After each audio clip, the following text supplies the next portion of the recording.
Hi guys, ఇవాళ కొత్త Jio connection ఇవ్వడానికి అయితే వెళ్ళాము. ఇది కస్టమర్ యొక్క టెర్రస్ పైన కేబుల్ ఆల్రెడీ వేసేసాను. సో ఇది వచ్చేసి మనకి మెయిన్ బాక్స్ ఆప్టిక్ ఫైబర్కి పవర్ చెక్ చేసుకున్నాం ఎల్లో కవర్తో. ఇది బ్లాక్ కేబుల్, ఇది ఎఫ్ఎంసీ వాడాం మనం. ఇలా ఎఫ్ఎంసీలోకి ఫైర్ ఇన్సర్ట్ చేసేసుకొని ఇది కట్ చేసుకోవాలి. బ్లూ కలర్ది ఆప్టిక్ ఫైబర్ ఇలా లెంత్ చూసుకొని ఎగ్జాక్ట్ లెంత్లో మనం దాన్ని ట్రిమ్ చేసేసుకోవాలి. ట్రిమ్ చేసుకున్నాక దీంట్లోకి గ్రీన్ దాంట్లోకి ఇన్సర్ట్ చేసుకోవాలి. ఇన్సర్ట్ చేసుకున్నాక ఇలా ఉంటుంది మనకి ఫ్రెండ్స్. తర్వాత ఇది మెయిన్ బాక్స్లోకి పంపించాలి. సో మనం కింద హోల్లో నుంచి దీన్ని ఇన్సర్ట్ చేసుకోవాలి.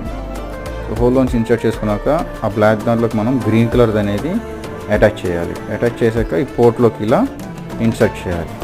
ఇన్సర్ట్ చేయగానే మళ్ళీ కిందకు వచ్చేయాలి. కిందకు వచ్చేసి కస్టమర్ ప్లేస్లో కూడా సేమ్ ప్రొసీజర్ చేయాలి. పైన ఏ విధంగా చేసామో అదే ప్రొసీజర్ చేయాలి. చేసాక మనం పవర్ మీటర్ పెట్టి చెక్ చేసుకోవాలి. 24 వస్తుంది. యాక్చువల్ అది ఇంకా తక్కువ రావాలి. మళ్ళీ చేసి 19 వచ్చింది. సో ఇది రూటర్ గైస్. సో నేను పెట్టేసాను. ఇంకా మీకు డీటెయిల్ కావాలంటే కింద కామెంట్ చేయండి.